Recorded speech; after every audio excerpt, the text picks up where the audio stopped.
Bueno, buenas noches o buenas tardes, dependiendo de donde nosotros estemos. Gracias por haberme dado esta oportunidad para presentar los aspectos físicos, por lo menos básicos, aspectos físicos básicos de la área de SRS, estereotaxia, y de SBRT, estereotaxia de cuerpo. Si tienen alguna duda, yo soy puertorriqueño y lamentablemente mastico el inglés con el español y a veces se me confunden las dos. Si no entienden alguna palabra que salga de mi boca, por favor, levante la mano o digan algo que yo voy a tratar de buscar la traducción del término. Esta presentación, este es el contenido de la presentación. Bueno, primero vamos a ir a través de los principios básicos. Vamos a hablar del tipo de inmovilización que se utiliza tanto para intracraneal como para extracraneal. Vamos a hablar de el tipo de imágenes que se requieren para hacer el planeamiento, tanto de intracraneal como extracraneal. Vamos a hablar... ¿Ah? Al final es lo mismo. ¿Pregunta? No. Vamos a hablar de las imágenes, o las imágenes, el tipo de imágenes que se requieren para tomar para cuando uno va a hacer para dar la radiación. Y vamos a hablar de los aspectos físicos que son importantes para adquirir la data que se requiere para poder meter la data dentro de los sistemas de planeamiento de manera que cuando los sistemas de planeamiento calculen, hagan unos cálculos que son seguros, accurate y precisos. Este slide lo tengo aquí para informarles a todos de los distintos documentos que existen, que son guidelines que nosotros hemos utilizado aquí en la institución de nosotros para desarrollar y mantener y seguir nuestro programa de tanto de SRS como de SBRT. Son guidelines genéricos, son guidelines que han sido publicados tanto por ASTRO, de institución americana, y el American College of Radiology y el AAPM. Y uno de los reportes que son internacionales es el IPEM, que es el 103, muy buen reporte en dosimetría de campos pequeños. Los principios básicos, y yo creo que después de haber tenido la reunión, la última reunión, a lo mejor la presentación es más básica de lo que ustedes quieren. Por eso les digo, si tienen preguntas más in-depth, yo no sé, yo la puedo conseguir las contestaciones. Pero como todos sabemos, y si no sabemos, pues estereotaxia o radiocirugía es intracraneal. Y utiliza usualmente un aparato que se utiliza para establecer el sistema de coordenadas que uno va a utilizar para poder guiar la radiación a los distintos puntos de la cabeza. Los sistemas de delivery para esto utilizan, se puede dar con aceleradores lineales con cono, las máquinas especializadas que son el Gamma Knife y el CyberKnife, eso es lo que significan la CK y la GK. Y también se puede utilizar micro MLC en los aceleradores lineales, está la máquina Edge, o uno puede comprar adaptadores específicos que son micro MLC y adaptarlos a los aceleradores lineales para poder dar estereotaxia con acelerador lineal intracraneal. Y para esta técnica, y para todas las técnicas de SRS, SRT, se requieren múltiples imágenes. Eso es una cosa que nosotros aquí utilizamos mucho, es mucho imaging para poder tanto determinar la localización del tumor, como tanto para eso como para localizar el tumor en las máquinas cuando vamos a tratar. Cuando es estereotaxia de cuerpo, aquí yo puse el término, el SRT, y la diferencia entre SRT y SRS es que es intracraneal también, es frameless. Sí, la diferencia aquí, que uno no quiere, este frame está atornillado al cerebro, está fijado al cerebro, que es muy bueno para la inmovilización. Cuando es frameless, uno utiliza un sistema que es más bien como una máscara, pero una máscara más dura, una máscara más segura y un sistema que uno puede tener reliability que va a ser mejor que el sistema convencional de máscara. Utilizamos imágenes multimodales y en la radiocirugía, por ejemplo, cuando se utilizan conos, que utilizan también unos frames, o la Gamma Knife o la Cyber Knife, a veces uno no puede tomar imágenes y por eso es que se requiere este sistema de estereotaxia para localizar, ¿okay? Y que esté atornillado al cerebro. Pero cuando uno hace frameless, que no se requiere que el sistema atornillado, que uno solamente pone la máscara, pues uno sí tiene que hacer imágenes, porque no está el paciente no está tan fijo como uno quisiera con un frame. Así que cuando es frameless, in treatment, durante el tratamiento, uno tiene que hacerlo. No solo para posicionar el paciente, sino para monitorear el paciente. ¿Okay? Y en estereotaxia de cuerpo es extracraneal, irradiando, utilizamos distintos sistemas aquí en el Barnes Jewish Hospital. Nosotros utilizamos el sistema de CDR para hacer nuestros SBRT treatments. Y para cuando vamos a hacer SBRT de spine, utilizamos otro. Ya van a ver en la próxima presentación. Again, in-treatment imaging is required. Imágenes durante el tratamiento son necesarias. ¿Okay? ¿Cuáles son las dosis de radiaciones? Pues para estereotaxia, en términos de cirugía, aquí nosotros planeamos desde 12 a Grace hasta 70 en una fracción, dependiendo del tipo de lesión. Las prescripciones usualmente se prescriben del 50 al 80% de la isodosis. Y eso significa que uno puede tener de 20 a 50% más calientes las áreas en el centro. A veces hasta pueden llegar, dependiendo de la máquina, pueden llegar hasta 200% cuando uno hace un tratamiento irregular en la máquina de Gamma Knife y uno utiliza muchos, lo que se le llaman isocentros para poder hacer la conformalidad de la dosis, pues hay intersección entre estos isocentros y esos puntos de intersección son los que causan estas áreas calientes. En radioterapia, perdóname, en SRT, Stereotactic Radiotherapy, que es básicamente SRS pero fraccionado, se utiliza de 12 a 70 en 2 a 5 fracciones, también los mismos parámetros para normalizar la dosis. Y estos se pueden utilizar tanto para tumores como malignos como para condiciones funcionales del cerebro. Y en estereotaxia de cuerpo, las dosis van desde 16 a 54 Grace. Allá también están utilizando la unidad de Grace también, ¿verdad? Todos somos internacional. Grace. No Rats, no Milliram. Steve Brown tiene una pregunta. Ajá. ¿Cómo decide cuántas fracciones para usar?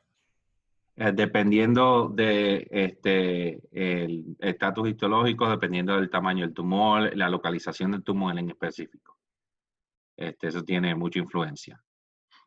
Ahora mismo no me acuerdo específicamente, por ejemplo, si es estereotaxia de cuerpo y la lesión está cerca del mediastino, pues se inclina más para utilizar el 50 Grace en 5 fracciones. Cuando es más lateral y no hay problema con órganos, pues entonces se dan más 54 en 3 fracciones. Y entonces para las espinas, pues utilizan 16, 18 Grace en una fracción. Y Ricardo tiene una pregunta con frameless. ¿No se puede usar una sola fracción? Con frameless, sí, se puede utilizar una sola fracción, pero si vas a hacer eso, tienes que tener bueno, no tienes que tener, pero es bien recomendable tener un sistema de monitoreo. Y ese es el sistema, lo único que yo he visto hasta ahora con el cual él trabaja, es el de Vision RT. Y una vez que hacemos el Cone-Beam CT y uno alinea al paciente, ahí en ese mismo momento, después de que está alineado el paciente, que sabemos que ese es el área donde queremos tratar y todo está bien alineado, pues empezamos una cámara, cogemos una fotografía, es live, y entonces de ese momento la máquina está entrelazada con este Vision RT, y si el paciente se mueve más de medio milímetro, pues para el beam. O sea, que tiene que estar siendo monitoreado totalmente, y el sistema que nosotros utilizamos es ese. Y si se requiere realinear, pues volvemos otra vez. Estos son los sites, y yo me imagino que ya ustedes están empapados de esto en términos de SRS y SRT, tumores, son METs, pineales, adenoma, meningioma, funcionales, trigeminals, arteriovenous malformaciones, sorry, se me quedan las palabras, epilepsia, Parkinson, y para el cuerpo lo que nosotros más, el lung, el pulmón es lo que más que nosotros hacemos. Livers, yo te diría que yo veo como 1, 2, 3, maybe al año, pero no estoy tan seguro en esa estadística. De la espina es como 10 o 12 al año que vemos, que son espinas, tratamiento de spine. ¿Cuál es el goal de tanto SRS y SRT? SBRT. Pues obviamente es la generación de unos gradientes de dosis que sean bien grandes. Que la idea es tratar de depositar la mayor parte de radiación en esa área. Y para esto se requiere la localización tanto del el tumor cuando uno va a tratar, como que las imágenes que uno esté adquiriendo para dibujar los contornos sea también accurate la representación. Y para dar dosis bien altas. O sea, no solo hay gradientes altos, porque uno en IMRT uno puede crear gradientes altos, pero esto tiene mucho más gradientes, el gradiente es mucho más, y la dosis es mayor.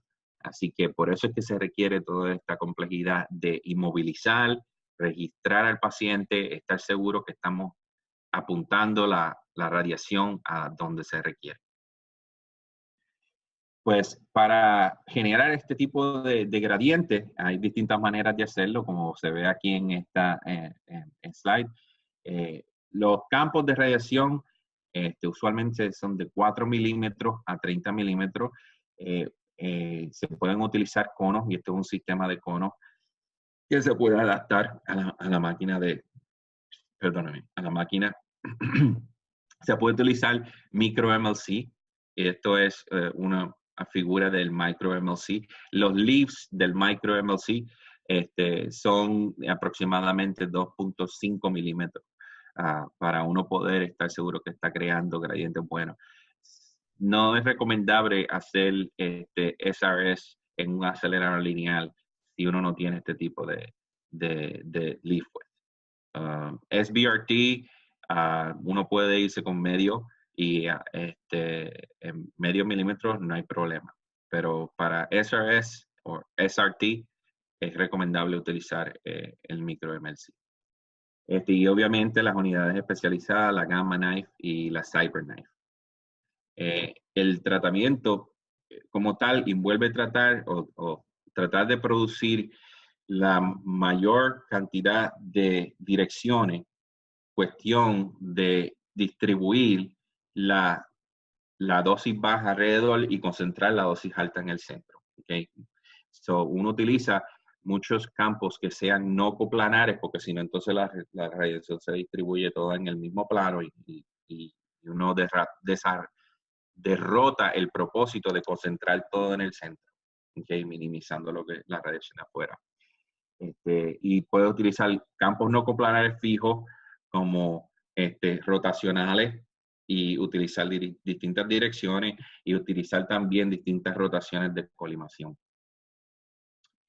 Los sistemas de dar radiación, está el Gamma Knife, y esto es más bien informativo para que vean cuando yo hablo de Gamma Knife a lo que yo me refiero. Es una unidad que contiene muchas fuentes de cobalto, y tienen unos colimadores que enfocan toda la radiación hacia un punto en la máquina, y ven este frame que está puesto en el paciente. Pues uno mueve la cabeza del paciente dentro de del Gamma Knife para localizar la lesión en el centro de colimación que es aquí.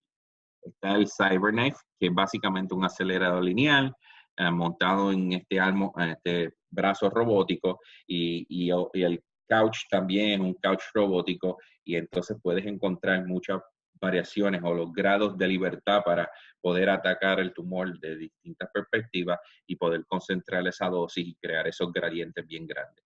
Para poder crear los gradientes se necesita la mayor parte del campo, por eso el Gamma Knife tiene unos helmets que tienen, yo creo que está en otros slides, pero como 100 a 200 fuentes de cobalto que están todas apuntando a eso y son colimadas por tungsteno.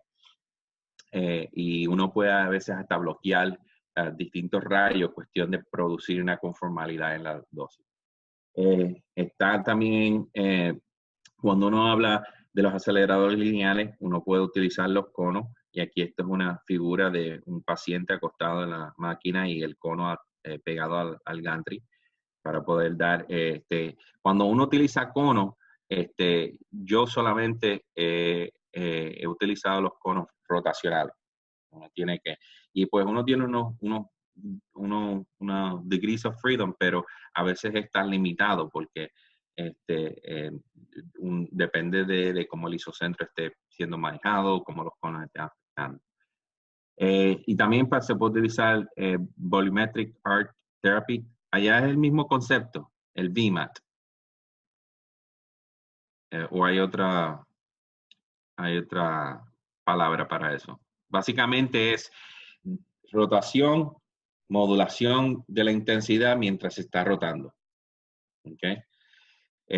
Cuando yo hablo de conformal arch, y esto es un ejemplo de conformal arch, en la conformal arch, uno está rotando y el campo de radiación se está ajustando al volumen, sin modular la intensidad, sin tener el movimiento de la modulación. Solamente se está, el MLC se mueve solamente para ocupar el área o el PTB que uno quiere tratar en los distintos ángulos. ¿Entienden? Si no entienden ese concepto, me dejan saber un poquito más tarde. Y también con Static Non-Complanar Beam. So, el CyberKnife se puede utilizar para SBRT y se puede utilizar también el acelerador lineal con MLC o micro MLC.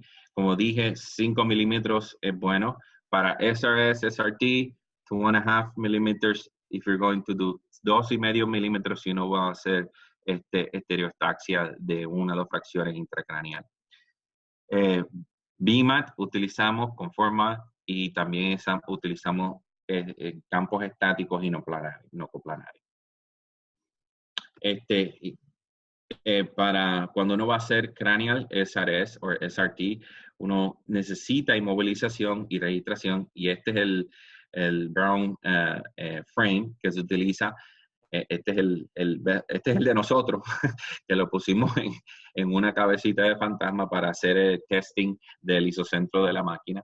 Y es importante que uno registre el paciente al frame y que este frame sea registrado efectivamente al couch. Pues entonces, toda esta información se va a utilizar para localizar el tumor en el centro de la máquina de Gamma Knife o en el isocentro del acelerador lineal. Ok, como estamos viendo aquí. En la Gamma Knife, utilizando este frame para localizar, y en el acelerador lineal es el mismo concepto.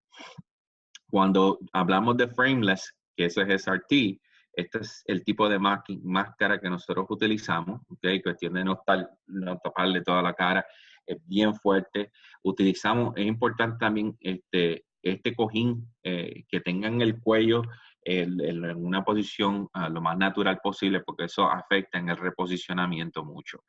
Y la mayoría de las veces tratamos de que los pacientes no tengan nada en la parte de atrás de la cabeza, que ese cojín esté en bien contacto, que no haya nada que esté cambiando la posición del cuello, inflexión o otra. Y para como dije, se requieren imágenes. Para estereotaxia de cuerpo, nosotros comenzamos con el sistema de Elekta cuando comenzamos y era diferente al que estamos utilizando ahora. Este es el sistema que utilizamos en nuestra clínica, es de CDR y si ustedes tienen internet pueden ir al site y ver, tienen muchas distintas variaciones, pero nosotros utilizamos compresión. La utilizamos todo el tiempo. Eso es una cosa que no importa si el tumor esté acá arriba o esté en el hígado o esté cerca del hígado o del diafragma, siempre utilizamos inmovilización porque la idea es minimizar la cantidad de movimiento de la área de tratamiento, cuestión de minimizar los volúmenes de tratamiento que uno va a terminar tratando. Se utiliza tanto para registrar como para manejar el movimiento del tumor, tanto cuando se tratan hígado o cuando se tratan pulmón. Ok, vamos ahora a cambiar un poquito, a hablar de las imágenes de tratamiento. Cuando uno hace o cuando nosotros hacemos SRS y SRT, nosotros utilizamos todo el tiempo tanto CT como MRI. ¿Okay? Y en este slide ustedes pueden ver, ponemos los T1s, los capturamos y entonces una de las cosas importantes es registrar esas dos imágenes, que las dos imágenes están siendo registradas. Se puede hacer con frame o frameless, porque el Gamma Knife requiere tanto el CT como el MRI para poder, el CT es para poder hacer el planeamiento y el MRI es para poder dibujar la lesión en el CT. Y tienen que ser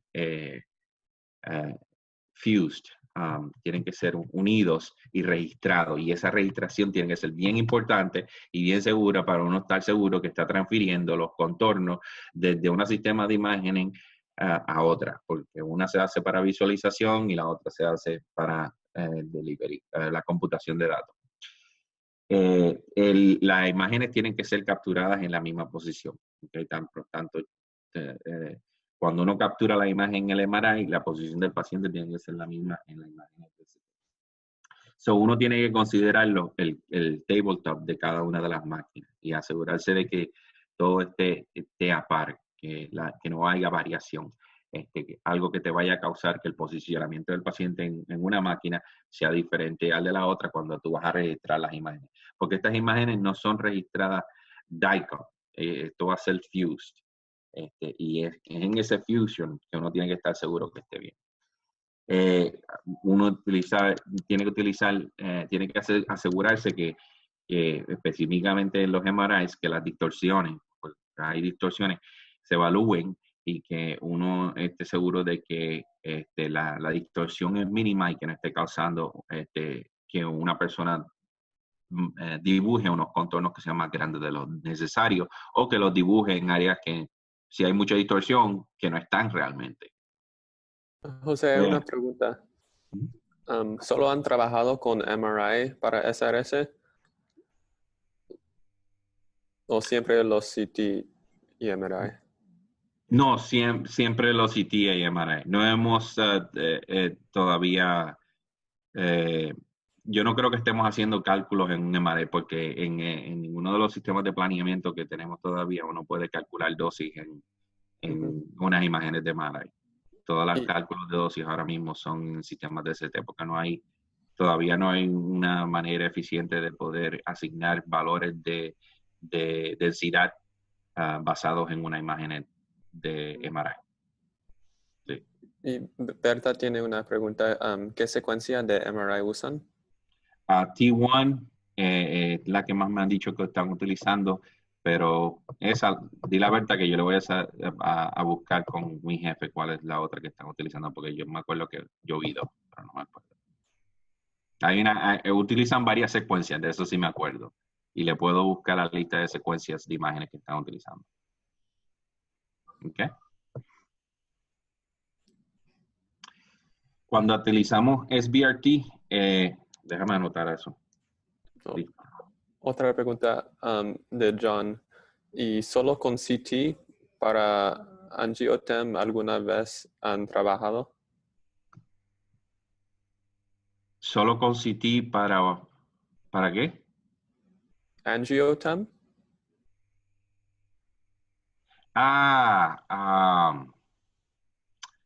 Eh, estamos utilizando también, ay, se me olvidó el nombre de la imagen, pero sí, yo sé lo que yo sé lo que él se está refiriendo. Es para cuando se trata lesiones AVMs. Mm. Ya. Eh, a eso es lo que se refiere. Sí, hay otra imagen que se utiliza, pero no me acuerdo ahora del nombre. Angiotam. ¿Usan CT con contraste o otras sin Sí, contraste? CT con contraste y MRI con contraste. Y le voy a buscar los nombres de los contrastes, porque no los tengo aquí. So, para SBRT, eh, eh, utilizamos el CT y hacemos también el CT de 4 dimensiones que incluye el movimiento del tumor.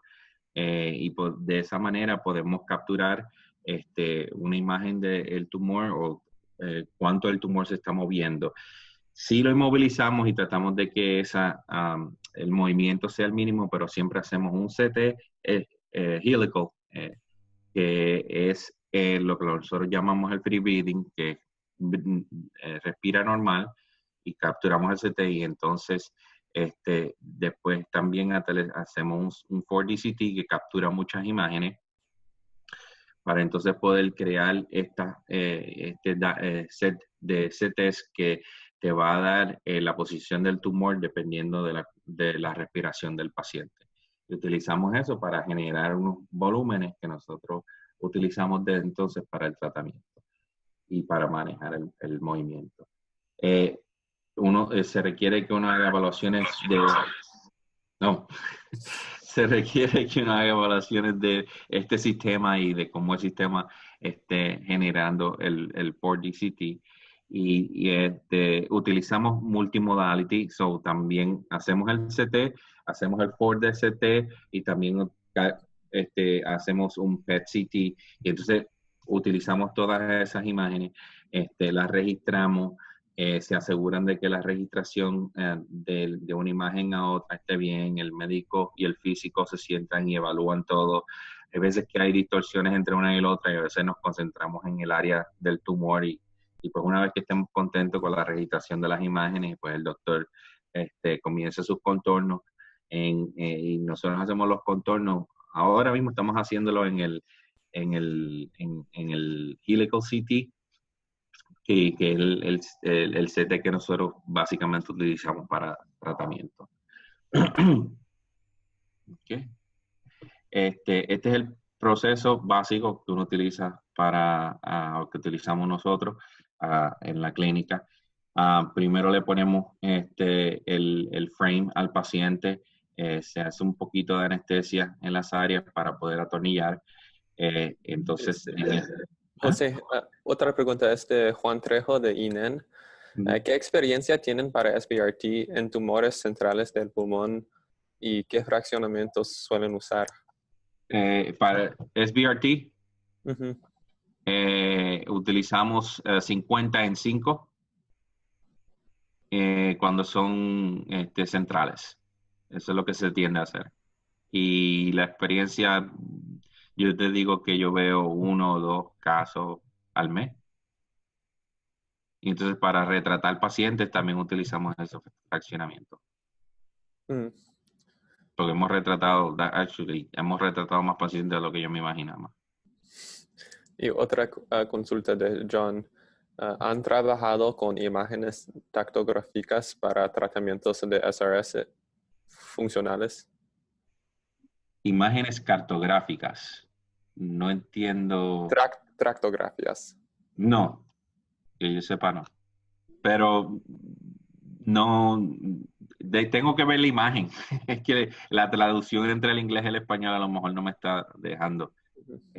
Si me mandan una imagen, a lo mejor puedo decir si utilizamos o si no utilizamos. Pero yo sé que para cuando se hace AVMs, hay otro tipo de imagen que se puede capturar. Dicen el- tractográficas son reconstrucciones de resonancia.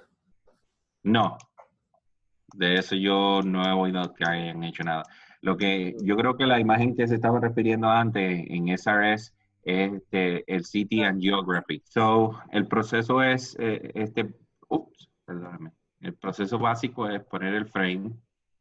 Entonces, con este frame uno puede, esta parte del frame registra el cerebro dentro de esta caja y creando un sistema de coordenadas que los sistemas de planeamiento entienden.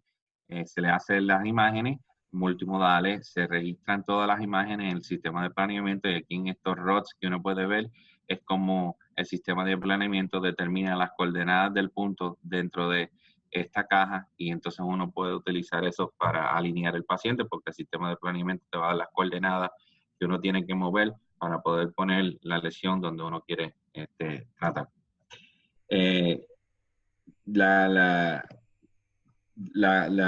accuracy, la definición de accuracy.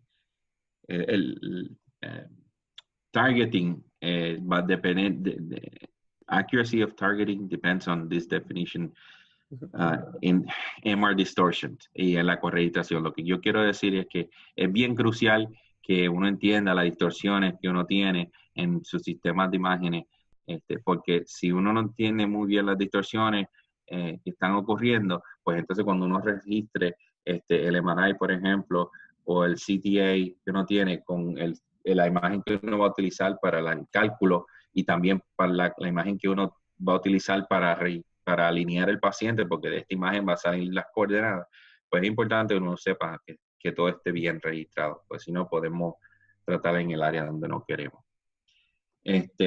Cuando hacemos SRS, SRT, la técnica va a depender del tamaño del tumor y dónde el tumor está localizado. Y también va a depender de la capacidad de la máquina de llegar al área donde tiene que tratar. Por ejemplo, hay lesiones a veces que son intracraneales, pero son en esta parte del cuello. Y yo no creo ahora mismo que con la Icon tengamos problemas para tratar aquí, la Gamma Knife Icon. Pero yo me acuerdo que con otro tipo de Gamma Knife, tratar en esta región se hacía bien difícil de los ángulos y donde el paciente se tenía que localizar. Y cuando eso ocurría, pues entonces cambiábamos de tratar con el Gamma Knife a tratar con los conos. Eso es una de las cosas que yo me acuerdo cuando estaban bien, más envueltos. Otra vez, uno puede utilizar específicamente en la Gamma Knife y en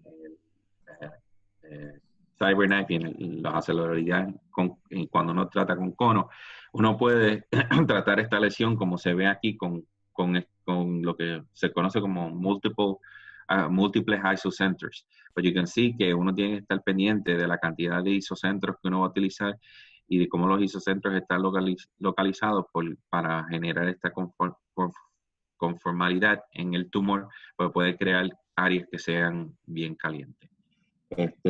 Uno puede utilizar de estos mismos campos, ponerle distintos pesos al campo para que uno pueda mejorar la distribución de dosis.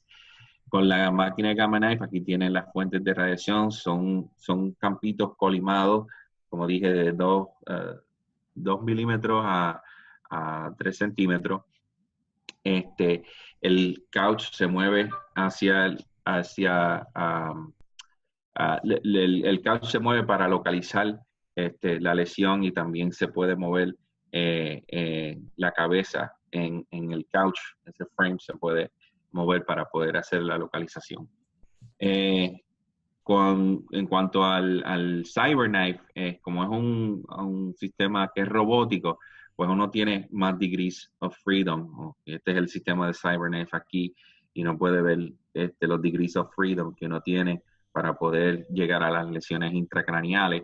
En el Gamma Knife Style, cuando le dice el Gamma Knife, pues ya uno está más limitado a un hemisferio para poder llegar a leer donde se requiere. Esto tiene más degrees of freedom que el otro, pero este también es con cono. En los aceleradores lineales, como dije ahorita, dependiendo de dónde esté la lesión, la libertad de los ángulos es más limitada por el sistema que fija, que es este que está aquí, que fija el frame al isocentro y para posicionar. Y cuando uno utiliza LANAC también uno puede hacer micro MLC, hay un poquito de más de libertad. Prescripciones de dosis, la que nosotros utilizamos y seguimos, si son el target para esa, si es de menos de 2 centímetros, utilizamos aproximadamente 25 grays, si es de 2 a 3, 18, si es de 3 a 4, y este es del RTOG 9508. La normalización es de 50-80%. Y para evaluar, utilizamos lo que se llama el índice de conformalidad, que es básicamente el volumen del 100% el volumen de la isodosis del 100% dividido entre el volumen del PTB que uno está tratando. Idealmente, uno quiere esto que sea 1, pero nosotros planeamos para que sean de menos de 1.4. El otro índice que utilizamos es el índice de homogeneidad, que básicamente la dosis del 5% dividida entre la dosis del 95%. No es tan importante la homogeneidad en cuanto se refiere a SRS en SRT, porque como yo había hablado tanto previamente, se pueden crear estas áreas bien calientes que se pueden ver dependiendo de la normalización y de la cantidad de isocentros y dependiendo de la localización de los isocentros, uno entre otros. Se requiere para esto que cuando uno haga los cálculos en el sistema de planeamiento, utilizar una grid, una matriz de volúmenes que sea de 1 milímetro por 1 milímetro por 1 milímetro, que sea bien refinada esa matriz de cálculo. Y la razón es obvia porque uno está utilizando unos campos de radiación que van a producir unos gradientes bien grandes y uno quiere estar seguro que no está capturando la penumbra excelentemente, cuestión de que uno sepa que el cálculo de dosis en el tumor es apropiado. Cuando nosotros hacemos cálculos para los casos de intracraneales, hacemos cálculos homogéneos. Hasta ahora el sistema de planeamiento que tenemos es homogéneo. Cuando hacemos cálculos extracraneales, utilizamos superposición y convolución, y en sí utilizamos cálculos heterogéneos, utilizando este tipo de algoritmo. En cuanto a los márgenes se refiere, cuando utilizamos el sistema que es frame, de 0 a 1, oí a mis colegas hablando, pero usualmente es 0 el margen que utilizamos. Cuando utilizamos SRT o es sin el frame, y cuando yo hablo del frame, es el frame que está bolted al cerebro. Es de 1 a 2 milímetros. Utilizamos mucha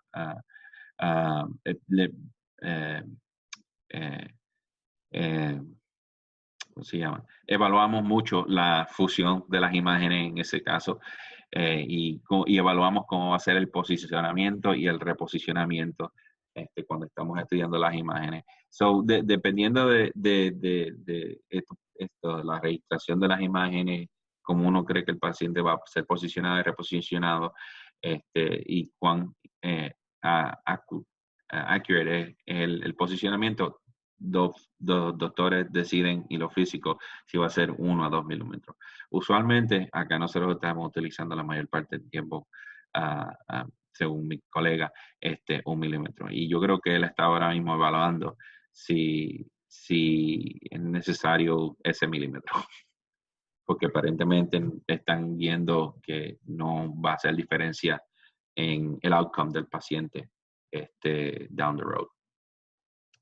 Y en cuanto a las constraints que estamos utilizando o que se pueden utilizar, de 10 gray para neuritis, la cóclea, 12, 15 en el stem y 14 para la espina.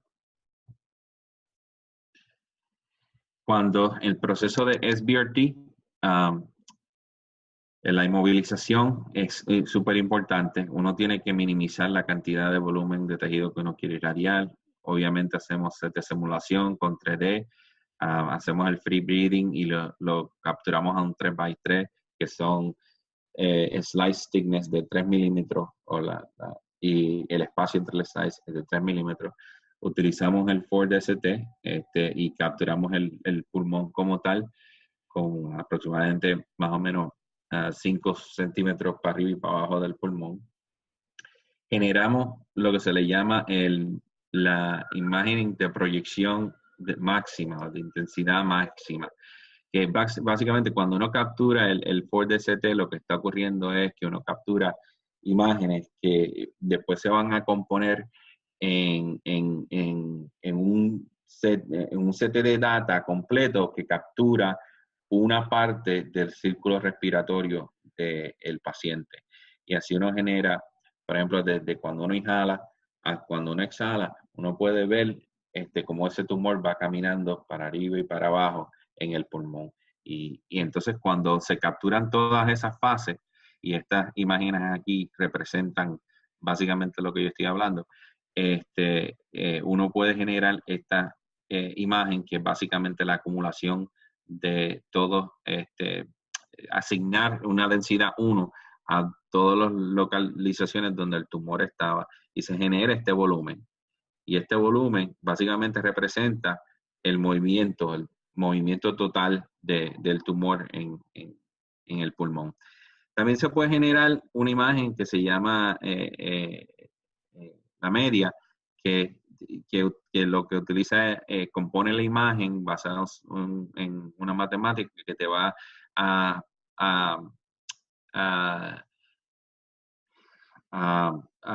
básicamente lo que hace es que los valores de CT, de números de CT que va a asignar al área, va a ser en un promedio, dependiendo del promedio que estabilice bajo todas las fases. Son promedio, el tumor se mantuvo, de esta manera lo que va a decir, el promedio, el tumor se mantuvo en esta área. Aunque estaba acá y estaba acá, en las distintas fases, la mayor parte del tiempo, estos voxels o píxeles tuvieron la mayor parte del tiempo esa densidad. Y se puede utilizar también. Se puede generar lo que se le llama una subMIPS. El MIP utiliza todas las fases de respiración, que va desde 0 hasta 90. El subMIP utiliza ciertas fases de respiración y utilizamos la que es de exhalación, porque es la fase que está más estable y donde pasamos la mayor parte del tiempo. Entonces utilizamos de la fase 40 a la fase 60. Y cuando hacemos eso, también hacemos gating en la máquina.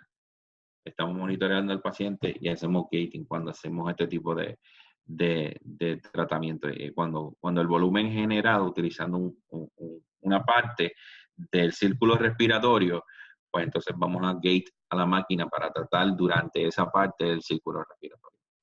Cuando hacemos el ITV, todo el respiratory cycle, el círculo respiratorio, ahí no hacemos gating. Ahí tratamos todo el tiempo. O sea, el acelerador lineal no está conectado a la máquina. ¿Okay?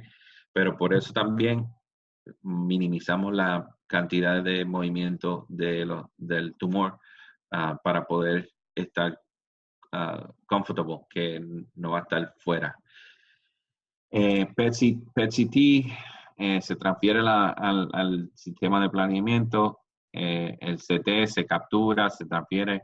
Hacemos las fusiones y los contornos. Los contornos y todas las estructuras están se hacen en lo que nosotros llamamos el free breathing, que es el Standard Free Breathing Scan, que es un CT hélico. Entonces traemos el MIP y lo ponemos. También traemos todas las fases y todas las fases, cada fase es un CT data a través del pulmón y vemos cómo ese pulmón se está moviendo y utilizamos toda esa información que está una detrás de otra para entonces generar nuestros contornos de tratamiento y ver que el tumor se esté moviendo dentro del contorno que nosotros dibujamos. Y ese contorno usualmente de movimiento lo llamamos el ITV, Internal Motion Target Volume. Y esto es una definición de lo que MIP significa, es intensidad de proyección máxima, para poder generar. Cuando hacemos SBRT, esto es una definición de los volúmenes. El GTV es GTV y es contornado en el free beating, o si uno hace un CT average, que también se puede utilizar para hacer los cálculos, se hace ahí. Entonces, utilizando la información del MIP, ¿entienden lo que es MIP? Si alguien no entiende, que me dejen saber para entonces explicarlo un poquito más. Ok. El sub-MIP se puede utilizar. Si uno utiliza el sub, uno tiene que hacer gating. Uno evalúa cómo se mueve ese GTV dentro del ITV. Y esto es una imagen que deja ver mejor. Aquí en esta es la definición. So, este sería el PTV, este sería el azul, sería el GTV, el amarillo es el CTV. Entonces, cuando está en maximum inhale, el tumor está aquí. Cuando está en maximum inhale, el tumor está acá. Y como uno ve eso, cuando uno hace este contorno, que es el contorno del ITV, es el movimiento completo del tumor desde una fase a otra. Si uno utiliza ciertas fases, pues entonces se le llama, uno genera lo que se le llama el sub-MIP, que es un volumen más pequeño, pero es gated, ¿ok? Y está haciendo gated a exhale.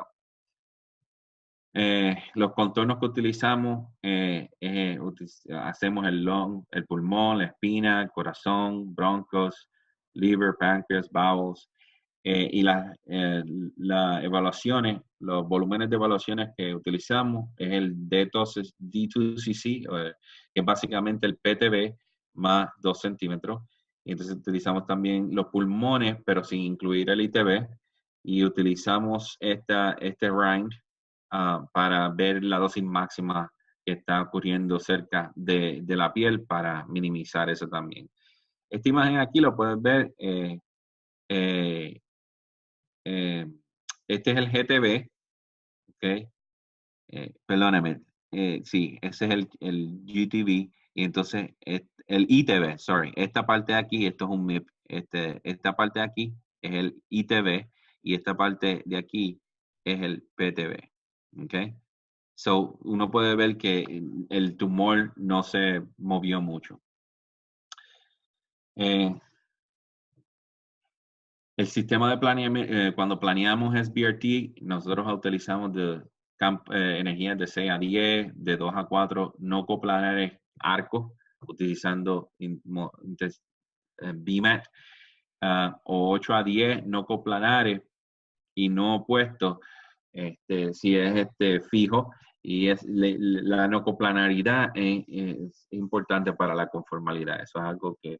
Pero a veces uno no se puede poner tan fancy y hacer 20,000 campos, porque entonces uno no termina de tratar al paciente, el paciente te va a ir corriendo de... So, uno tiene que balancear la cantidad de pacientes, la cantidad de campos que uno va a utilizar, cuán rápido sea el delivery, minimizar el tiempo que el paciente va a estar en el couch, cuestión de que no se te mueva durante uno va a estar tratando. Tienen que estar dispersos en la mayor área posible. No utilizamos márgenes. O sea, nosotros cuando hacemos campos fijos, por ejemplo, no utilizamos márgenes adicionales al PTV. Solo los MLCs los utilizamos y están colimados fijos hacia el PTV, y utilizamos diferentes ángulos sin más margen. Cuestión de minimizar la cantidad de radiación que estamos tratando en los tejidos normales. Y los campos se seleccionan para pues no tratar a través de los órganos sensibles, y también se seleccionan dependiendo de si la máquina puede hacer ese tipo de ángulo.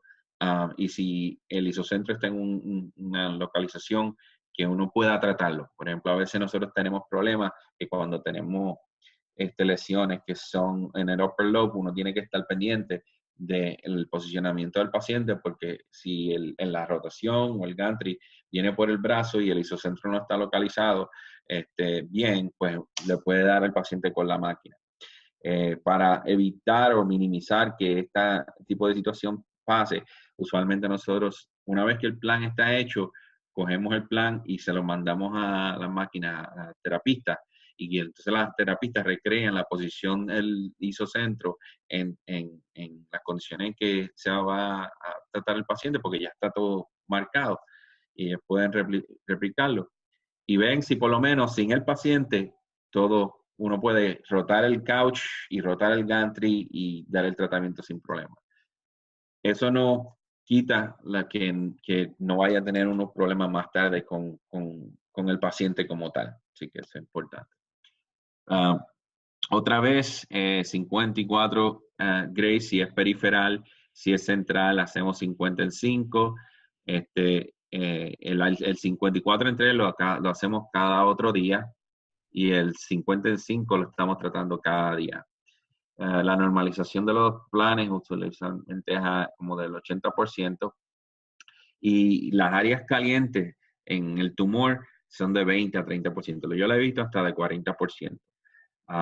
Eso es lo máximo que las he visto. So, cuando nosotros estamos percibiendo 54 Gray, hay 40% más grande, aproximadamente 70 Gray en el área del tumor como tal. Y siempre cuando evaluamos, por lo menos cuando yo evalúo, si esa es la condición, yo veo el GTV y me estoy seguro de que eso está dentro del GTV, no del ITV.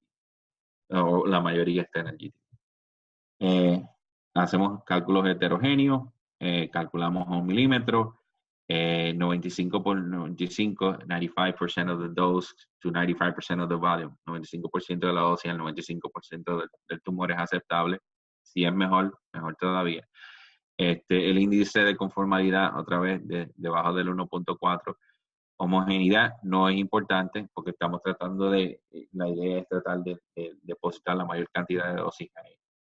Y la idea es sí minimizar la cantidad de dosis que se está dando fuera del área de tratamiento, y eso nosotros lo manejamos para utilizando lo que le llamamos el R50, que básicamente en el volumen el volumen de tejido que se está tratando al 50% de la dosis, dividido entre el volumen de TB.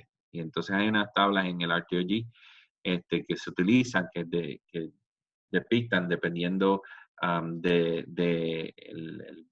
el size del volumen, el valor que uno trata de achieve, de lograr para este parámetro. Pero usualmente menos de 5 es un good guideline de mantener. Si se va por encima de 5, o el volumen es muy grande de tratar, o uno está testeando campos más grandes de los que son necesarios, o no tienes la cantidad de campos suficiente, necesitas más ángulos para poder minimizar ese volumen. ¿Ok? Y también utilizamos la dosis a 2 centímetros, otra vez también para mantener esa dosis conformal y toda concentrada en el área. Y básicamente de estos lo que nosotros hacemos es que el PTB lo crecemos para 2 centímetros, y del 50 al 70% de la dosis tiene que estar dentro de esa área. Bueno, José. ¿Mm? Bueno, ya hemos pasado 1 hora entera. Oh, boy. Y creo que andamos como a la mitad de la presentación. Sí. Entonces, lo que propongo yo es Ajá. que contestemos. Hay como 4 preguntas. Sí. Yo digo que contestemos esas preguntas. Si puedes abrir la ventanita para el chat, vas a ver unas preguntas. Ok, ¿cómo abro la ventanita para el chat? So, paro el sharing. No se necesita parar el sharing. Si pasas el curso al bajo, va a salir la opción para chat. Y yo digo que, a ver, Chat, ¿ok? ok. Ok. El índice de conformidad. Ujú. Bueno, la primera pregunta era de Juan y él le preguntó de qué depende de que elijas tu normalización entre 50 o a 80, si me entiendes. Oh, ¿de qué depende?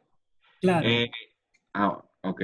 La normalización va a depender de la cantidad de campos que uno quiera utilizar o que pueda utilizar para cubrir y del tamaño de campo que uno quiera utilizando. Si el tamaño de campo, si uno no quiere poner campo grande y uno utiliza campos pequeñitos para poder tratar una región, porque tú no quieres irradiar más volúmenes, pues entonces la tendencia es a normalizar a mayor para poder cubrir esa área.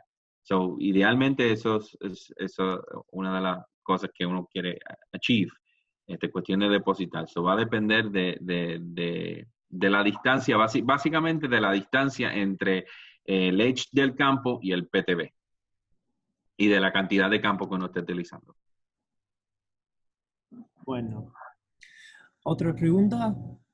¿Qué secuencia se recomienda para realizar el cálculo de la dosis para MIPS o el average? So, nosotros no utilizamos ni el MIP ni el average CT para hacer cálculo. Actually, nosotros no hacemos average CT. Estamos comenzando a explorar si utilizamos el average CT para generarlo, porque el average CT es básicamente es generado por después de adquirir las imágenes del MIP. Aquí somos bien old school, lo que llamamos escuela vieja, y cuando empezamos básicamente, vamos a adquirir el helical, que es free breathing, y después adquirimos la información de 4D y utilizamos la información de 4D detrás, la fused, para entonces generar los volúmenes, draw the targets en el free breathing. Pero hay otras instituciones que utilizan el average. O sea, hay otras instituciones que capturan solamente la imagen de 4D y generan de ahí el average y utilizan el average CT para calcular la dosis en ello. Qué bien. Bueno, ahora que hemos más o menos llegado a la mitad de la presentación y ya pasamos una hora, quiero preguntar a todos los que están asistiendo y si pueden poner en el chat, si pueden seguir mirando o si tienen que irse para ver si nos conviene seguir con la presentación. Excelente. Muchas gracias, Sandro. Discúlpamela. No te preocupes. Ok, ¿cuál es la pregunta que estoy atendiendo? Pues estoy tratando de seguir el chat y siguen pasando. Ok, definitivamente vamos a seguir adelante. Me parece que todos quieren seguir. Ok. ¿Y José? ¿Está Sí. bien con usted que sigamos? Sí, no hay problema. Bueno. Pero lo que me gustaría es, yo voy a poner mi email, porque yo me gustaría que me escribieran las preguntas también y me las manden por email, porque Sí. me siento, ahora estoy tratando de seguir esto y se me está haciendo difícil a ver las preguntas. ¿Has trabajado tengo a John que me preguntó, ¿has trabajado con imágenes solo MIP entre 5 a 12 para MAV? No entiendo lo que me quiere decir con MAV. No estoy seguro de ese término. ¿Ustedes han oído de MAV antes? Malformaciones arterovertebrales. ¿Eso es lo que es? Creo que sí. No. Cuando uno hace intracraneales, uno no tiene que utilizar MIP. El MIP solamente es para SBRT. SRS intracraneal, nada, no se está moviendo nada, eso no hay problema. Cuando uno hace 4D, el 4D es básicamente para torácica. Y cuando uno hace un 4DCT es que se genera el MIP.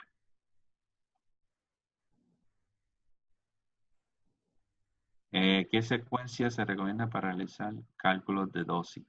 MIP o average. So, hay como contesté ahorita, hay un debate. El MIP no se utiliza. Por lo menos nosotros no lo utilizamos porque los números de CT ahí no son reales.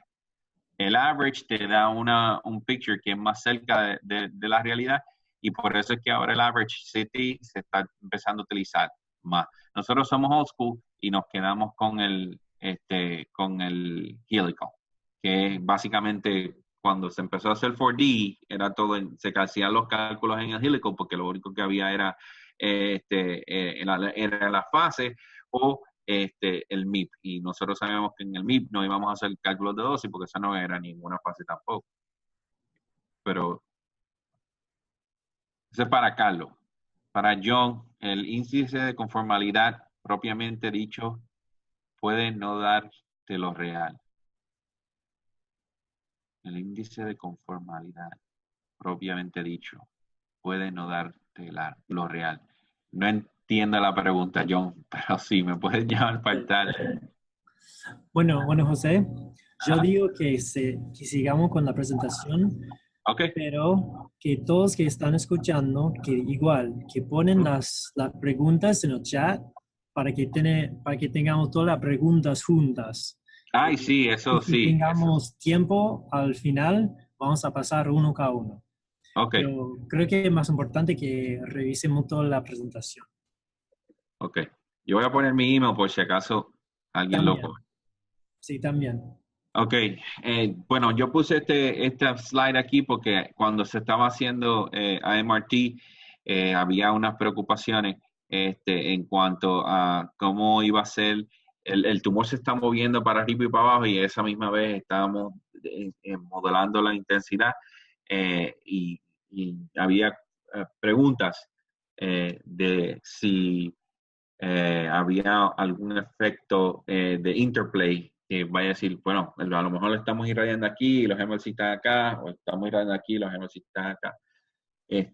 Pero si uno distribuye en fracciones, ese efecto se minimiza. Y nosotros utilizamos ahora mismo el VMAT en Spine con una fracción, pero entonces más de una fracción lo fraccionamos para lo del pulmón. Y por eso es que nosotros somos bien... nosotros, cuando comenzamos a hacer esto, nosotros no dejamos que el tumor se esté moviendo más de 5 milímetros. O sea, cuando uno utiliza, no importa si esté central, no importa si esté lateral o cerca del hígado, cerca del hígado, sí. La compresión que metíamos era suficiente como para cuando hacíamos el 4D, que eso no se estuviese moviendo, que lo más que se estuviese moviendo era 5. Y los doctores van al CT. Bueno, ya entrenamos a las terapistas a evaluar todo esto, pero los doctores y los físicos iban al CT constantemente cuando capturaban el 4DCT y el helical CT para ver que el tumor no se estuviera moviendo mucho, que el paciente estuviese bien apretado para entonces nosotros poder tener confidencia de que el movimiento era en el orden de la hoja que se estaba moviendo. Y pues esa es la manera en que nosotros decidimos seguir con nuestra terapia.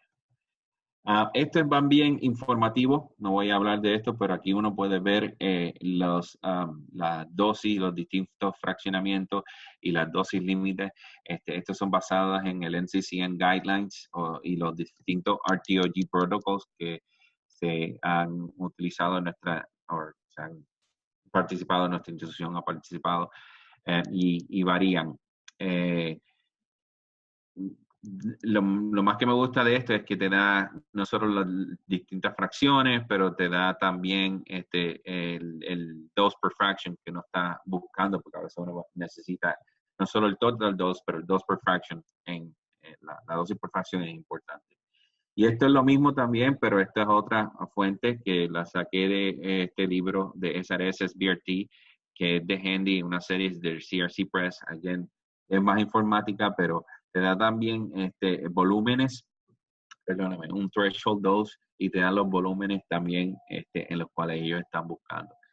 Esta referencia es una referencia del libro. Y again, más información, que le estaba sacando fotos a todo para decir, ¿dónde yo puedo poner esta tabla? Que no tenga que ir. Ahora mismo nosotros tenemos toda esta información dentro de nuestro sistema, y entonces cuando apretamos un botón, ella automáticamente compara, me da los listados, estos son los límites, y mira el treatment plan, y compara, y hace seguro que todo, y se me han olvidado, y tener una tabla. Y esta pues la conseguí. Para cuando estamos tratando SBRT y SRS Spine, ¿ok? Porque cuando utilizamos SRS en el cuerpo es más bien para tratar la espina. Utilizamos lo que nosotros llamamos el back or body fix. Y yo no sé si ustedes vieron esa imagen, cuando yo hablo del back. So, este es para SBRT long. Este que está aquí. Este es el que nosotros utilizamos para spine. ¿Ok? Si ven esta bolsa, tiene un sistema de vacío, que una vez que el paciente es inmovilizado, le sacamos el aire y esa bolsa aprieta al paciente en esa posición. Y ese es el sistema de inmovilización que utilizamos para la espina. Entonces yo le llamo el back. Back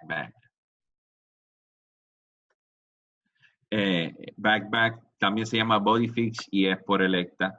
Otra vez hacemos CT y MRI, mandamos a los tecnólogos y al MRI para que el MRI se haga en la misma posición, y ellos van y posicionan al paciente, sacan y entonces le hacen la fusión con el CT. No es necesario que vayan al MRI a hacer eso, pero tienen que asegurarse que la posición del paciente, por lo menos con flat E y la rotación y el pitch, sean lo más comparado entre CT y that way. De esa manera, la registración de las imágenes, uno no va a tener que mover mucho, y si hay distorsión o si hay un cambio en el ángulo, pues entonces uno va a alinear en un lado, pero después se desalinea en el otro.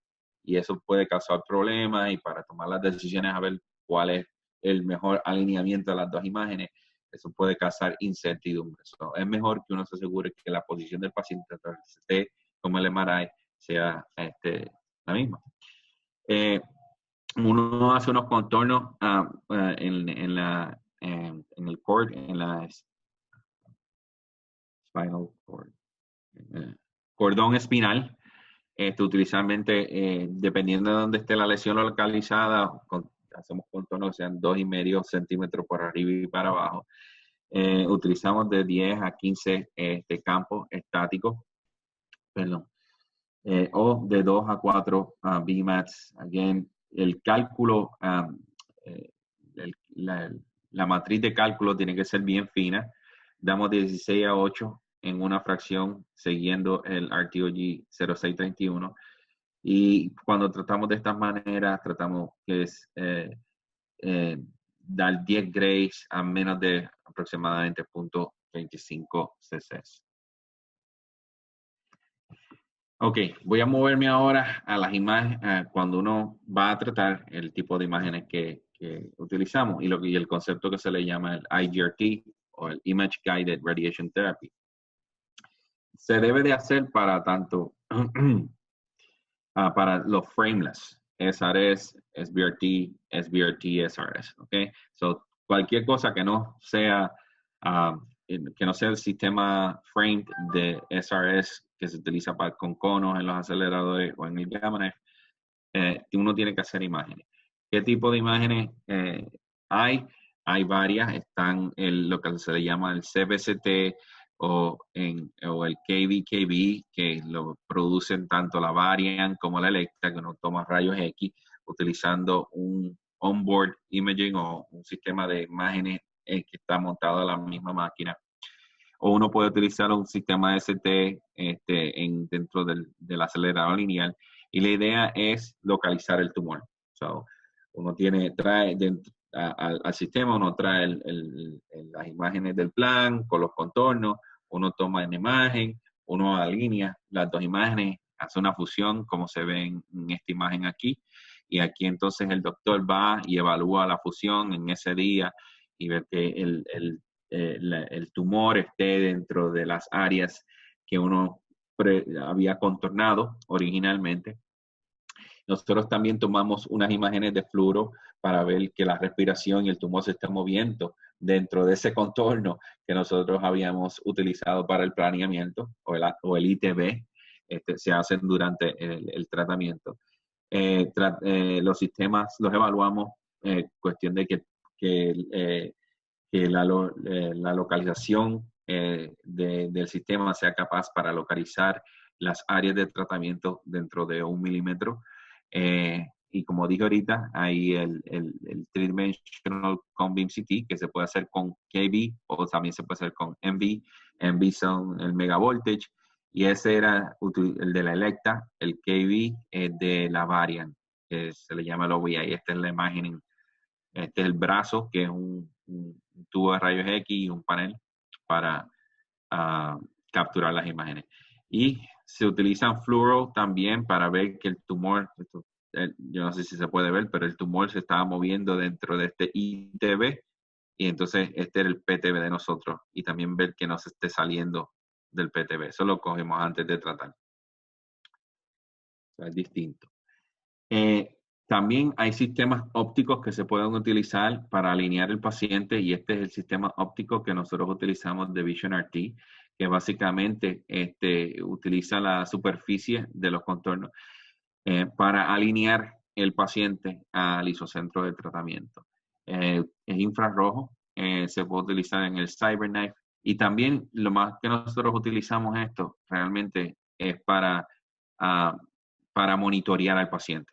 Utilizamos más las imágenes de COM-BEM, 3D COM-BEM para el alineamiento y una vez que tenemos el alineamiento, pues entonces capturamos en ese momento cómo el paciente está, la cara del paciente, como se ve aquí, la capturamos y entonces el mismo sistema monitorea live durante el tratamiento. Y este sistema tiene aproximadamente 2 milímetros de accuracy. Ok, pregunta hasta ahora porque voy a cambiar de clínica a física más de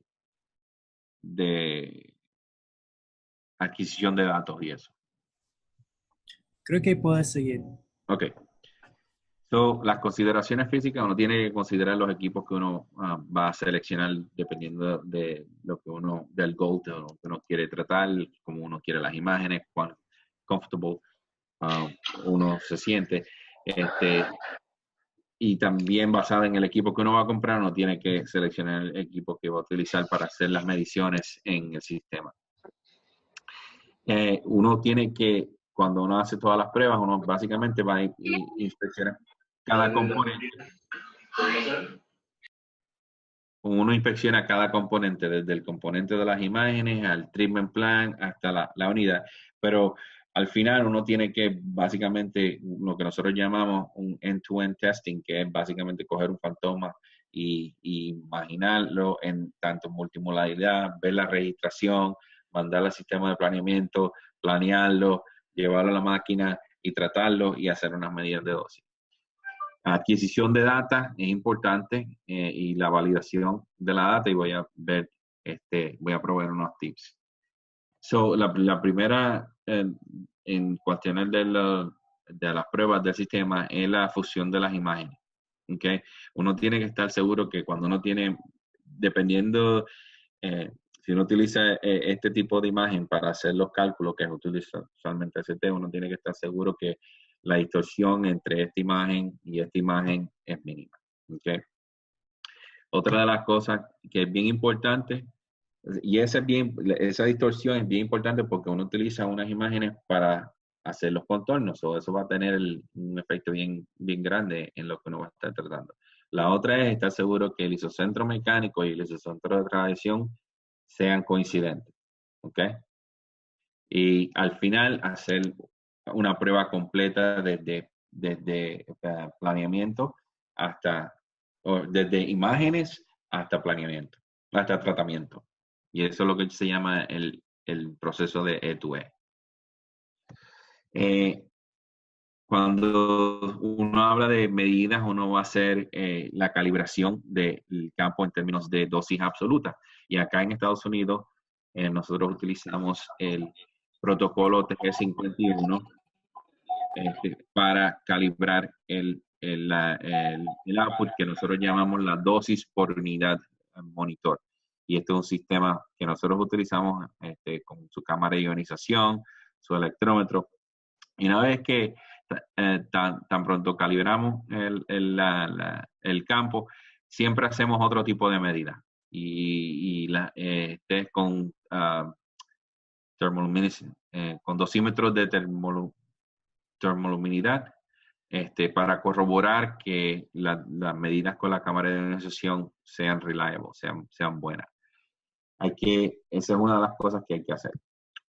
Después hay que buscar y conseguir o hacer lo que nosotros llamamos el beam scanning, y esto lo hacemos para determinar cuánto cambia el output dependiendo del tamaño del cono y dependiendo del tamaño del MLC. Y eso es lo que se llama, lo que nosotros llamamos los total scatter factors, que son relativos al campo de calibración que usualmente en los aceleradores lineares es un 10x10, y en las máquinas de Gamma Knife, I believe, ahí estaban utilizando el 30 milímetros, el cono de 30 milímetros para los conos. Para la Gamma Knife tengo que buscar porque no me acuerdo de eso, qué helmet o qué cone size estaban utilizando. Y también se requiere que uno mida los PDDs, o los porcientos de dosis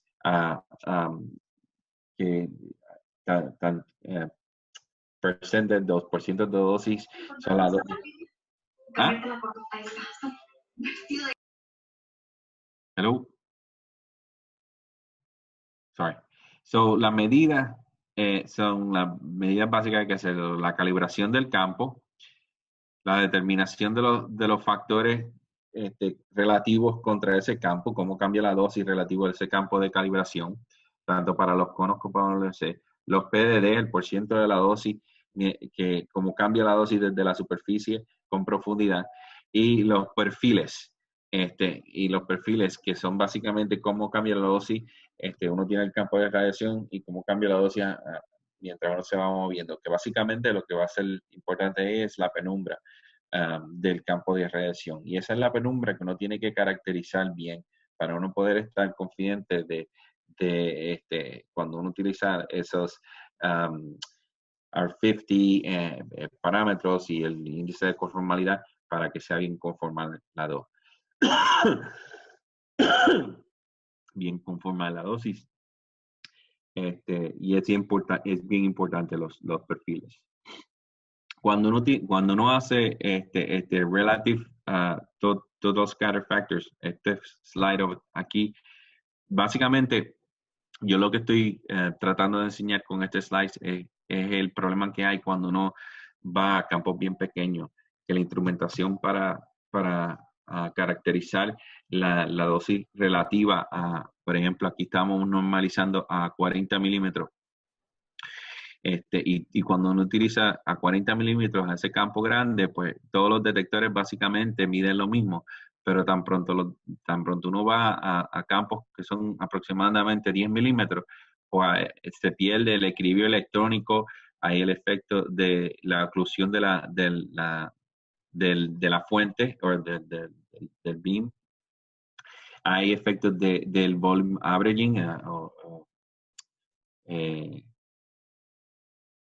volume averaging, se olvida la palabra en español, en inglés. O el volumen parcial. Básicamente que uno no está poniendo la cámara en un campo homogéneo. Y esa inhomogeneidad crea esta discrepancia en cuando uno hace esa medida. ¿Qué es lo que nosotros llamamos un campo pequeño? Es un campo de 1.5 centímetros cuadrados. Y esta imagen aquí representa lo que se llama el broad field, que toda la cámara de ionización está siendo irradiada por todo el campo, okay, lo ve todo, y la fuente tiene toda la perspectiva en la cámara de ionización. Cuando es un small field, uno puede ver que la cámara de ionización no está siendo vista por toda la parte de la fuente, y eso es uno de los efectos que causa problemas cuando uno tanto mide los outputs absolutos como cuando hace los perfiles. Okay. So uno tiene que tener un detector que tenga resolución suficiente como para no ser afectado por esto. Si uno utiliza el detector que es malo, okay, como que en este caso, perdóname, el diodo es mejor que el semiflex y uno puede ver cómo la penumbra cambia y es más sharp y mejor. Esto se hace con varios detectores, los perfiles es bueno cogerlo con varios detectores, cuestión de comparar y ver cuál es. Últimamente, hacer la film, la película, si uno tiene un buen sistema de dosimetría con película, la comparación últimamente con la película es la que te va a dar ese perfil bien. Si uno tiene el detector malo, uno puede, o grande, la dosis en el medio la puede ser desestimada, ¿ok? Como puedes ver aquí, el del diamante y el de semiflex aproximadamente 5 o 6% menos. La penumbra se crece, como se ve aquí, y el full width half max, que sería en este punto aquí no se altera mucho, ¿ok? Al 50%. Pero es aquí, en esta área, donde uno quiere ser, en esta área y en esta área donde uno quiere ser bien accurate, en donde uno tiene la mayor parte de data, porque ese gradiente es el que uno va, el que te va a generar o minimizar ese R50. So uno tiene que ser lo más accurate posible en colección de data cuando uno está en esta región. Y depende del tamaño. ¿Qué detector utilizar? El diámetro del detector debe ser menos de un cuarto del tamaño mínimo del campo. De los detectores buenos, estos tres, este es un Diamond Detector, este es un CC13 Detector, pero small significa menos de 0.1 cc, que no tenga leakage y que no tenga signal issues. Cuando uno está utilizando estos detectores bien pequeños, especialmente en cámaras de ionización, uno puede tener el leakage o la corriente que se escapa, puede causar problemas en las medidas. Uno tiene que estar pendiente de eso y minimizar eso. Lo otro es que cuando uno tiene señales pequeñas, como el volumen es pequeño, dependiendo del campo, uno va a tener señales que son pequeñas y a veces tiene eso mucho noise. Uno tiene que estar pendiente de minimizar esa cantidad de noise. Y hay distintas técnicas de lograr eso. Uno puede aumentar el dose rate, perdón, es una de las opciones, o coleccionar data punto por punto, o bueno, por lo menos esas son las dos que me acuerdo ahora mismo. Medium detectors tienen volume average issues, como había dicho, del 0.1 a 1 cc, y es recomendado para mí el mejor que yo he utilizado, que compramos aquí hace un año, después de pasar por tanto, el de diamante que vende el PTW, porque no tiene los problemas de suficientemente resolución, suficientemente pequeño, es solid state, no sufre los bright gray cavity issues que los de otros tienen. ¿Okay? Para medidas de output factors o los output factors relativos, cuando uno compara el campo de calibración con los otros campos o el cono de calibración con los otros campos Y para las medidas de PDD, recomendables son los CC13, el A16, recomendable otro, el de diamante, el diodo o el de diamante. Todos son buenos, pero total es una variedad de detectores aquí que uno puede utilizar. Otra vez, el preferido para nosotros es el de diamante. Es caro. Nos tomó mucho tiempo tratar de conseguir ese porque cuesta como $5,000. Pero es tejido equivalente y es pequeño. Y eso es lo principal. ¿Okay? Cuando uno hace las medidas, es importante que uno esté bien alineado, especialmente en esos campitos que son bien chiquititos y cuando uno quiere coger unos perfiles. Si tú no estás seguro de que estás en el central axis o en el centro del campo y uno comienza a hacer medidas para abajo y el gantry estaba un poquito angulado del otro, esto es lo que va a pasar. So, el alineamiento de la cámara de ionización, tanto en la superficie del agua como para arriba y para abajo, es súper importante, específicamente por estas medidas que uno tiene unos campos que van desde 1 centímetro a 3. Desalineamientos, como se pueden ver aquí, te pueden dar, perdóname, esto es un degree, esto es en shift de 2 milímetros, mira cómo varían los perfiles de dosis, ¿ok? Para poder ver si uno está bien alineado, uno a veces, a lo mejor ustedes ya lo saben, pero nosotros acá lo que hacemos es que ponemos el central axis y vemos cómo la cámara se mueve cómo el volumen de la cámara se mueve cuando nos mueve la cámara. Y para los perfiles, pues utilizamos el central axis también para ver como si cuando uno va de un lado para otro, si se está moviendo para adentro, para afuera, o si está saliendo del agua o metiendo del agua. Esto es el tanque que nosotros utilizamos para hacer para capturar los perfiles y para capturar los PDD. Uno tiene que estar seguro, pues, específicamente para los conos, asegurarse de que todos los conos estén alineados bien con ese crosshair del campo de radiación, porque si la alineación del cono con el crosshair que tú vas a estar utilizando para alinear la cámara de ionización, para capturar, no es buena, pues ya uno va a empezar capturando cosas que no son buenas. Uno tiene que estar seguro que el sistema de conos esté bien alineado al isocentro y que el Central Axis Light Field esté bien alineada a esa localización. Alineamiento es bien, bien importante cuando uno está haciendo estos scans.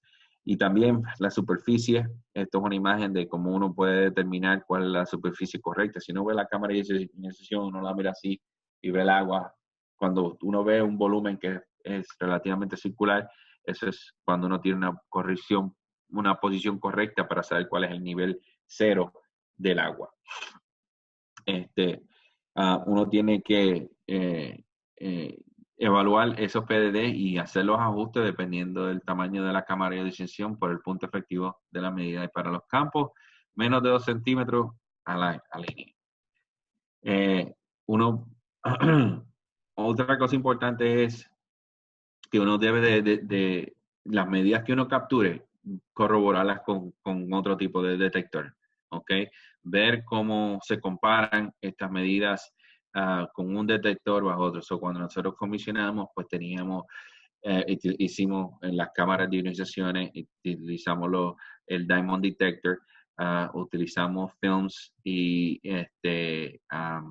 RPC TLDs. Teníamos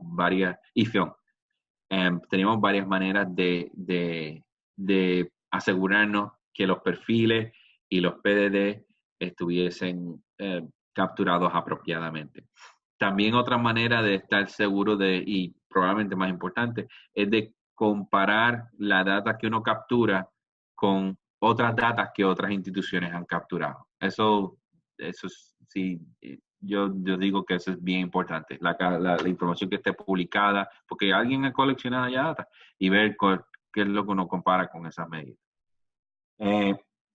Cuando uno captura, como estos son campos bien pequeños y no hay equilibrio, uno tiene que estar seguro que uno está haciendo correcciones porque el campo es pequeño. Específicamente, más bien esto es aplicable cuando uno hace la calibración absoluta, cuando uno está determinando el centigrade per monitor unit, por ejemplo, en un linear accelerator, o centigrade per minute en las máquinas de cobalto. Cuando uno mide los output factors para distintos campos, es bueno si uno empieza con una cámara chiquita a medir el output comparado desde un campo que sea de 2x2, 3x3, 4x4, 5x5, same thing with the cones, hasta el campo de normalización, que usualmente nosotros utilizamos un 10x10 en los aceleradores lineales, y ese campo de normalización ya crea suficiente equilibrio electrónico. Pues esa cámara de iniciación del 10x que utilizamos, pequeña, la medimos como hasta el campo mayor del 12 o 13, y entonces utilizamos una cámara grande para medir hasta el 3, y entonces ver que el output factor entre uno y el otro coinciden. Y eso es lo que se le llama el daisy chain, para no estar seguro que un detector y el otro te estén dando los mismos resultados para campos que son 10, 11, que no son súper grandes, pero no son súper pequeños. Y específicamente en el área donde la máquina se calibra, el tamaño del campo donde la máquina se calibra. No se requieren detectores de referencia porque los campos son súper pequeños, pero es importante hacer los scans lentos.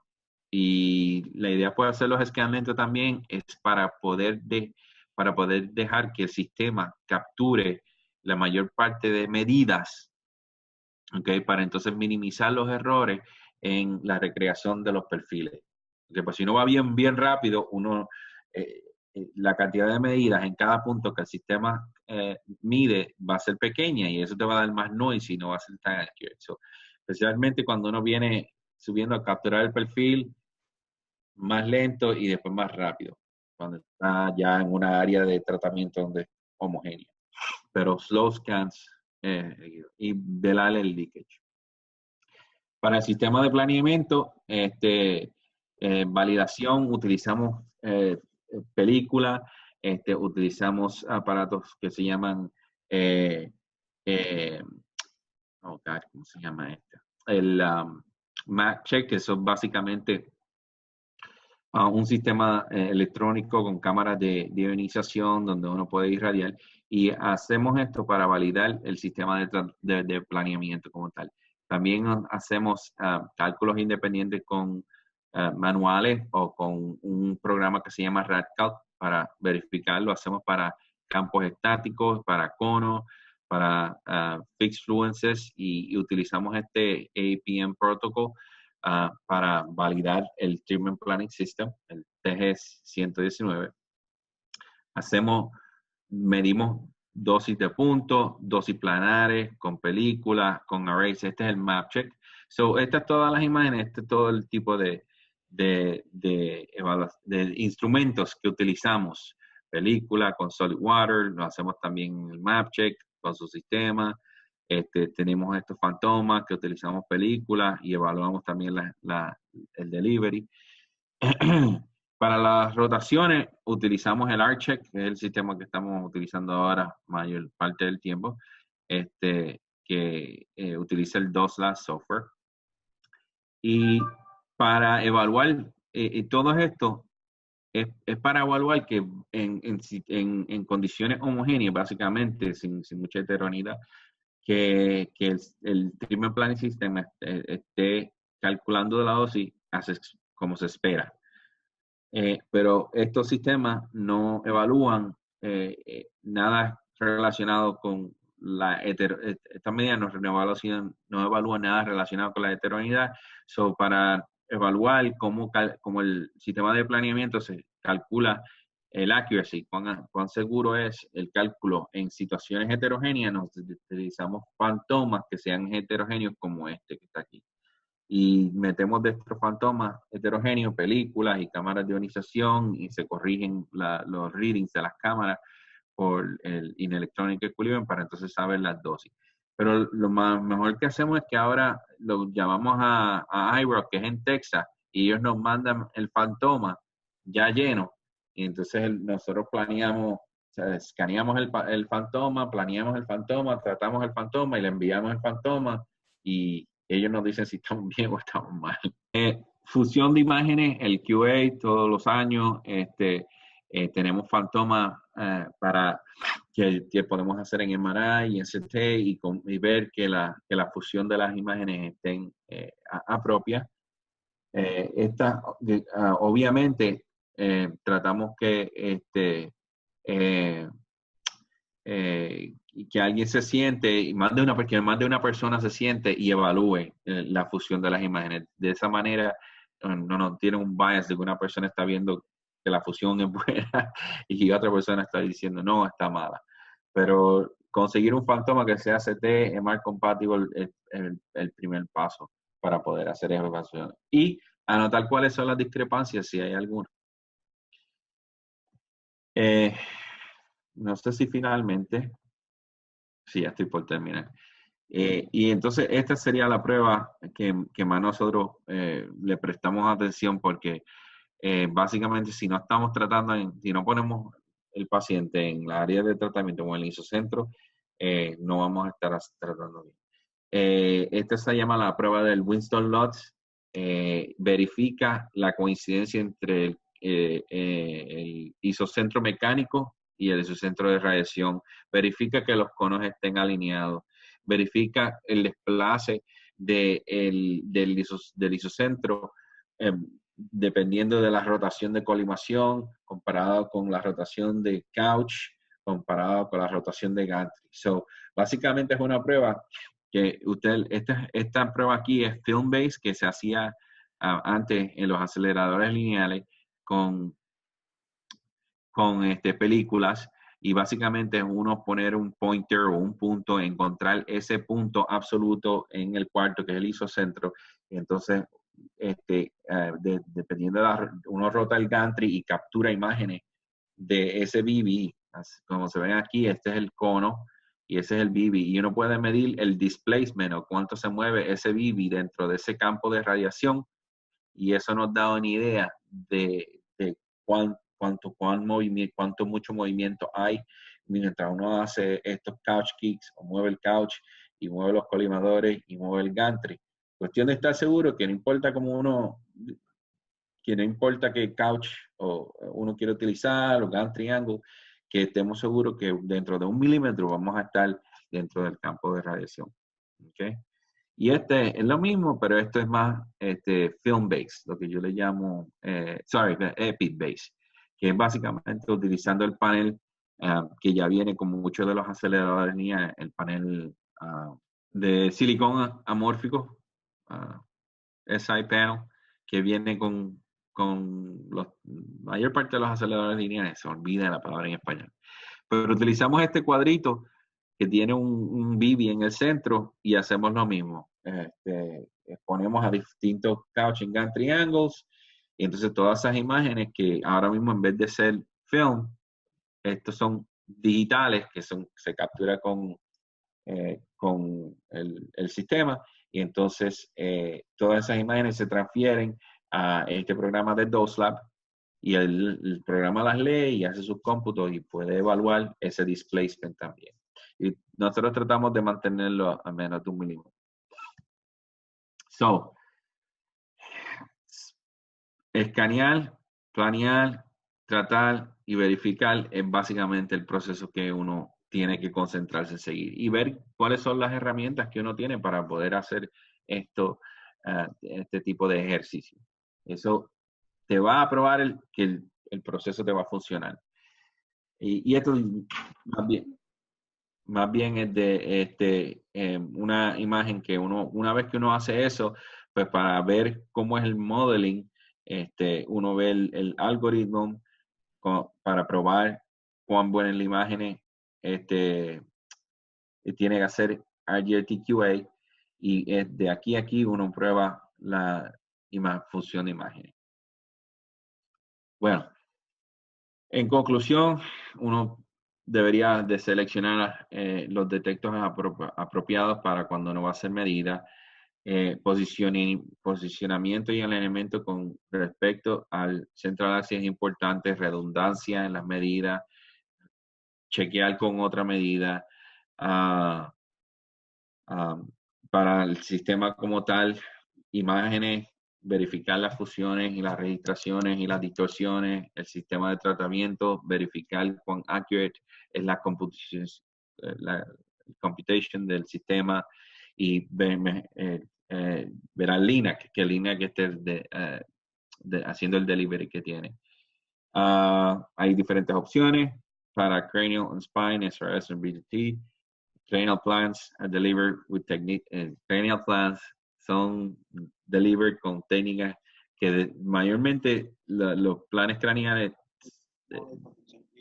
cuántos campos y cómo son, es determinado por el tamaño de la lesión, por la conformalidad de la lesión y dónde está la lesión localizada. Eso usualmente los tres que te van a drive. ¿Qué tipo de técnica vas a utilizar en el tratamiento de la lesión?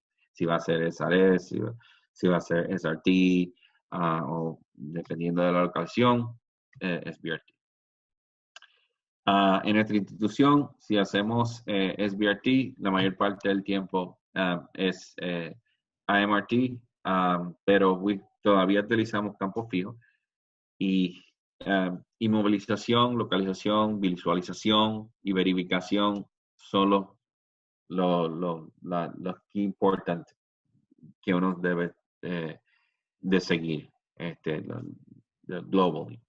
Y nosotros, si vamos a hacer SBRT, no lo hacemos sin hacer IGRT, que es imágenes durante el tratamiento.